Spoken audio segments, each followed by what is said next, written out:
बहुत समय पहले की बात है।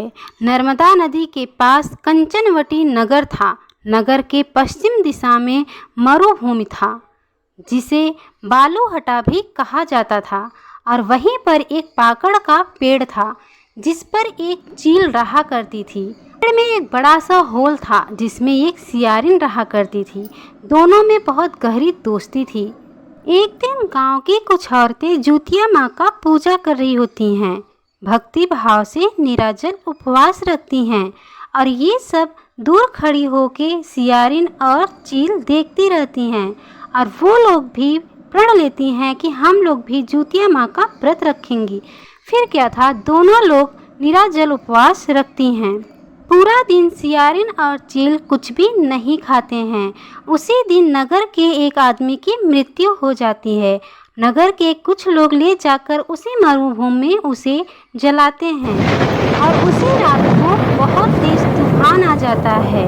अब सियारिन को भूख लगने लगी थी और सामने वो मृत शरीर को देख के अपने भूख को रोक नहीं पाई और आ करके उस आदमी को खा के अपना भूख मिटाती है। और इधर चील पूरे मन से उपवास करती है, सुबह व्रत खोलती है। इसी तरह कई साल बीत जाते हैं। चील और सियारिन अगले जन्म में एक ब्राह्मण के यहाँ दो पुत्रियों के रूप में जन्म लेती हैं। चील बड़ी बहन बनती हैं, जिनका नाम शिलावती था, और सियारिन छोटी बहन बनती हैं, जिनका नाम कपूरावती था।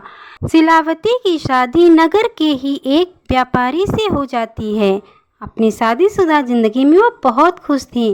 और कपूरावती की शादी नगर के राजा मलाइक केतु से होती है, जिसकी वजह से वह कंचनवटी नगर की महारानी कहलाती हैं। शादी के कुछ साल के बाद बड़ी बहन शिलावती को 7 पुत्र होते हैं, जिन्हें देखकर वो बहुत खुश होती है। और इधर छोटी बहन कपूरावती को जब भी बच्चे होते थे वो मर जाते थे।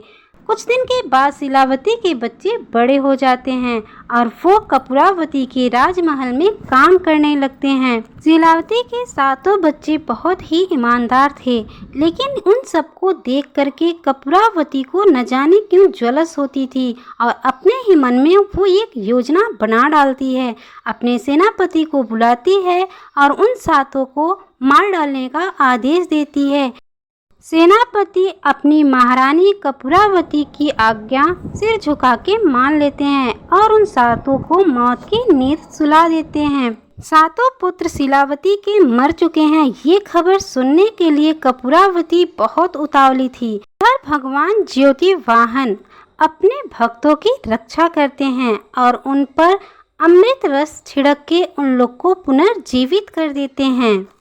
काफ़ी समय बीत जाने के बाद जब कोई खबर नहीं आती है तो कपूरावती खुद चल के शिलावती के घर जाती हैं और वहां पहुंचकर वो देखती हैं शिलावती के 7 पुत्र जीवित हैं और हंसी खुशी जिंदगी जी रहे हैं।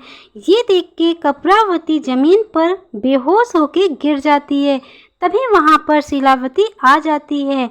अपनी गलती को मानते हुए पूरी सच्चाई कपूरावती बताने लगती है कि किस तरह वह उसके 7 पुत्रों से घृणा करती है और माफी भी मांगती है। कपूरावती की बात सुन के शिलावती कपूरावती को लेकर उसी पाकड़ के पेड़ के पास जाती है, जहां वो लोग अगले जन्म में चील और सियारिन बन के रहा करती थीं। फिर सारी कहानी उसको बताती हैं। शिलावती के जुबान से सारी कहानी सुन करके कपूरावती वहीं गिरकर मर जाती है। जब ये सारी बात राजा को पता चलती है तो राजा बहुत ज़्यादा दुखी हो जाते हैं और फिर उसी मरु स्थान पर कपूरावती का दाह संस्कार कर देते हैं। हे ज्योतिवाहन भगवान, जिस तरह से आपने शिलावती के 7 पुत्रों के प्राण की रक्षा की, उसी तरह समस्त नारी के पुत्रों की रक्षा करना।